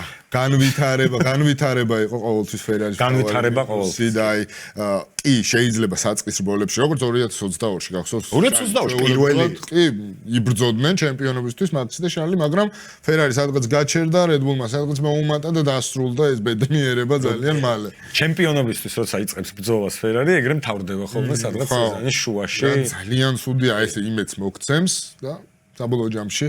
ხო არ ვიცი, ჩემი ოცნებაც აქეთკენ მიდის პრინციპში, რომ წლევანდელ სეზონზე რომ Russell-ი, Leclerc-ი, Verstappen-ი იყოს Piastri-ც. პილოტებიც ჩამოვთვალოთ ბარე? ხო, აი ხა უბრალოდ მინდა რომ ანუ ჩვენ სუსაუბრობდით გახსოვს ამაზე, რომ ალბათ სანამ Maxi ამდენ ტიტულს მოაგროვებდა, ესე გამორჩეული ტოპ კონტენდერებიდან Russell, Leclerc და Verstappen-ი იყვნენ, ხო? აი მათება Norris-ი Piastri. ხო, ის თაობა რომელიც მოდიოდა, მაგრამ საბოლოო ჯამში აგერ Norris-ი გახდა ყველაზე ადრე ჩემპიონი. ყველას მოუგებს Lewis Hamilton. არ ვიცი.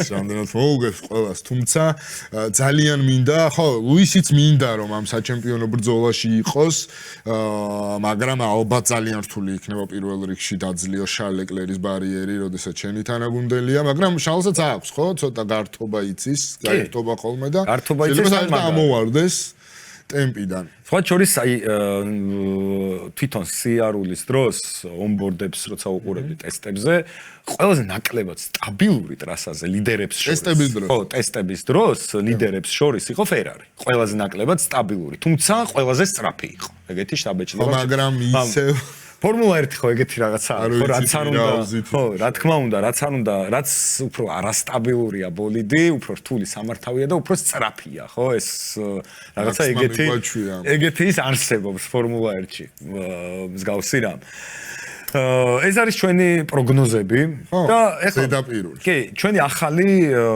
რუბრიკა გავაცნოთ, ხო? ჩვენს მაყურებელს ახალი რუბრიკა გვექნება თქვენთან ერთად, ასე ვთქვათ. დაწერეთ კომენტარებში შეკითხვები, ჩვენ ავარჩევთ 3 საუკეთესო შეკითხვას და 3 ნებისმიერ თემაზე. ხო, ნებისმიერ თემაზე, ოღონდ ფორმულა 1-ზე რა თქმა უნდა.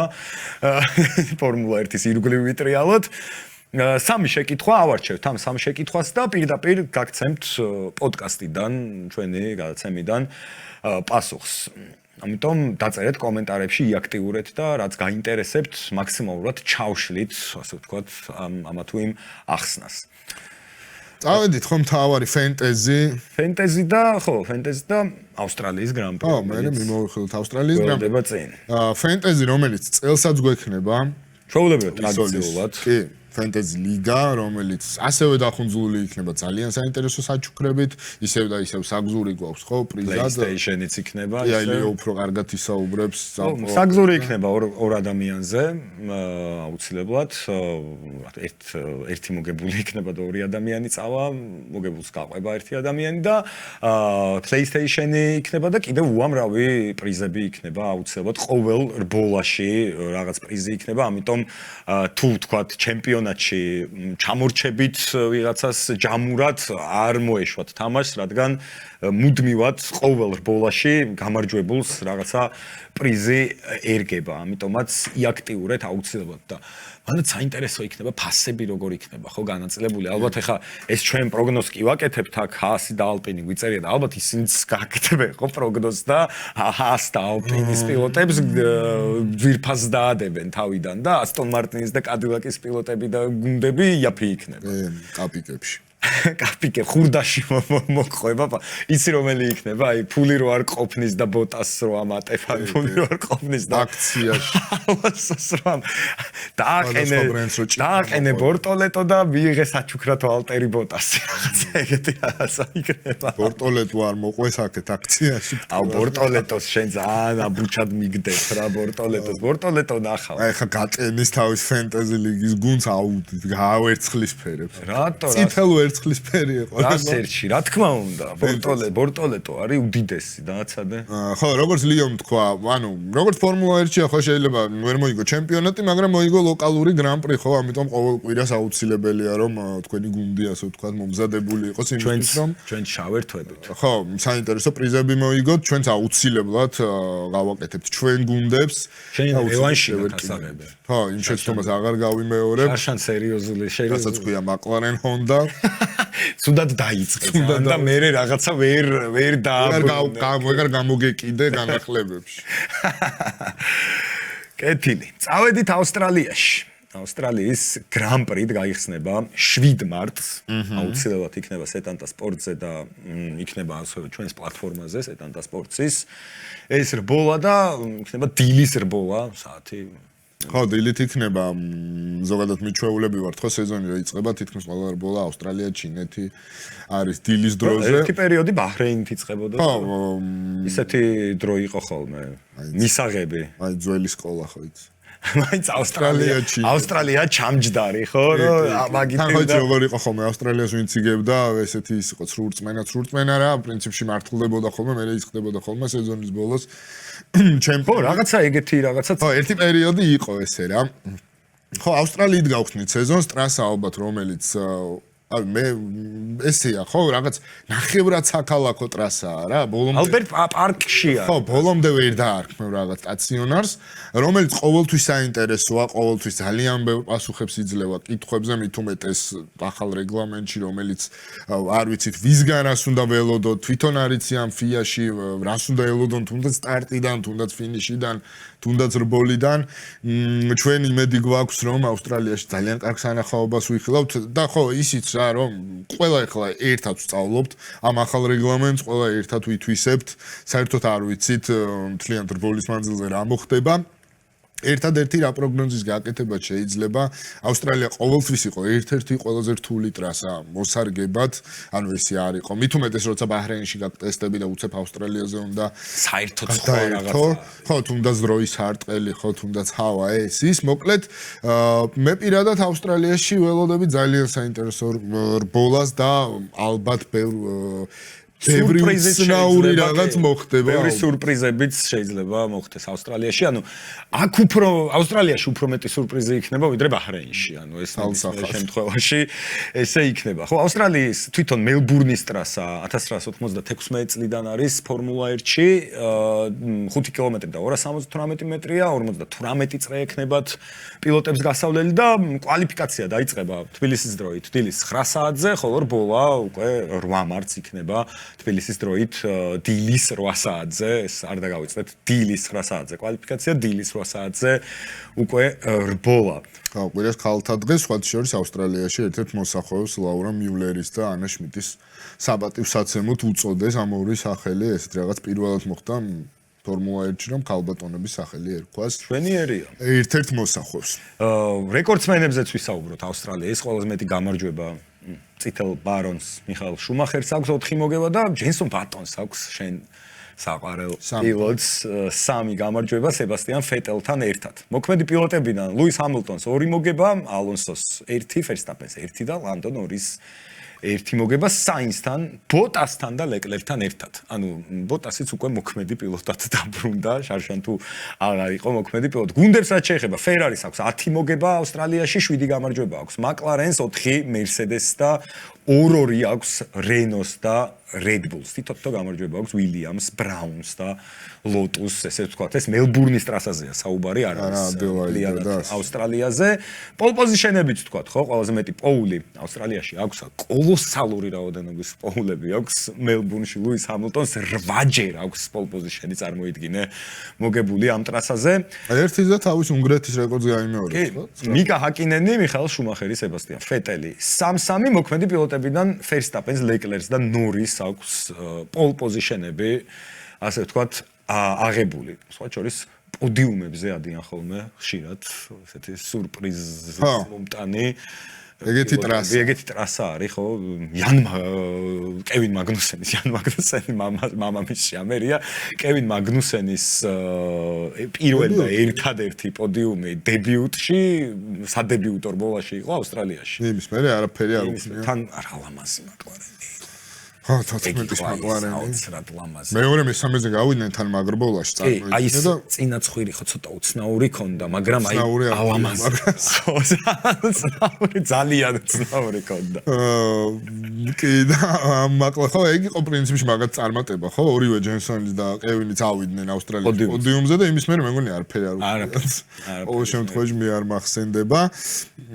ხო, მოკლედ რაზეც ვისაუბრეთ, ძალიან საინტერესო ტრასა, ძალიან საინტერესო სეზონის სტარტი გველის და მოდი იმასაც გავუსვათ ხო ხაზი რომ ფორმულა 1-ის მიღმა ასევე მათე კობახიძე გვეყოლება ფორმულა 4-ში ბრიტანულ ფორმულა 4-ში წელს ასევე ვიასპარეზებთ ევრონასკარში პირველად ევრონასკარის ისტორიაში გვეყოლება ქართული გუნდი თავის ქართული ქართველი მექანიკოსები რბოლელები და ასევე არაქართულ გუნდში გვეყოლება სანდრო ქაჯაია და სანდრო თავართქილაძე და ჩვენ დიდი იმედი გვაქვს რომ უკვე აბსოლუტ კლასში ვიბრძოლებთ ჩემპიონობისთვის ქართულ გუნდს რაც შეეხება და ქაჯაია იქნება და მარიამ დავითიძე რომელსაც საერთოდ პირველი ქალბატონი ქართველი ქალბატონი ევრონასკარში წარმოიდგინეთ ამიტომ ქალბატონებო თქვენც იაქტიურეთ შესაძლებელია ჩვეულებრივად რომ ქალბატონი იყოს ავტოსპორტში აგერ ქართველი მარიამ დავითიძე გვეყოლება ევრონასკარში ქართული გუნდით და იქნება იგივე კლასში ხო open კლასში სადაც სანდრო თავართქილაძე არის ასე ვთქვათ ეპაიქრებიან ერთმანეთს უკვე ტრასაზე მარიამი და სანდრო აქამდე ოცნებობდით რომ იქნებ რომელიმე ქართველი იყოს ერთი თქო და ახლა უკვე ერთმანეთის კონკურენტები გაჩნდნენ ორი ქართველი რაც შეეხება ბლიკმოლენების გუნდში იქნება სანდრო ქაჯაია ოღონდ სანდრო იქნება რუკი კლასში ჯერჯერობით ასე ვთქვათ დამწყებების მარიამი და თავართქილაძე იქნებიან ოპენში და თაკი პრო სერიაში იქნება ქართული გუნდით ხო, ამიტომ გამოყვევით მთლიან სეზონზე ძალიან საინტერესო სეზონი გველის ფორმულა 1-ს გარეთ, ასევე ქართული ლეგიონის რომლებიც შეუტევენ ევროპულ ტრასებს და საქართველოს ჩემპიონატი ასევე წრიულ რბოლებში. ძალიან საინტერესო. მოკლედ ძალიან საინტერესო და დაძაბული სეზონი გველის როგორც ფორმულა 1-ში, ასევე ფორმულა 1-ს გარეთ. კიდევ ერთხელ გილოცავთ დაბრუნებას, ჩვენ თავსაც მიულოცავთ დაბრუნებას, რადგან ძალიან მოგვენატრა ზოგადად ავტოსპორტი და შეუტიოთ ჩვენს მოსახვევებს უცებად. არ დაგავიწყდეთ რომ დაწეროთ, ჩამოწეროთ თქვენი სამი შეკითხვა, რომელსაც ავარჩევთ და არ დაგავიწყდეთ რომ ჩამოწეროთ თქვენი პროგნოზი. ეს 11 გუნდი გაანაწილეთ პოზიციების მიხედვით ძალიან გვაინტერესებს მეზე და პაატას რას ფიქრობთ გულშემატკივრები. ეს იყო გადაცემა ბოქსები პაატასთან და ლიოსთან ერთად. დროებით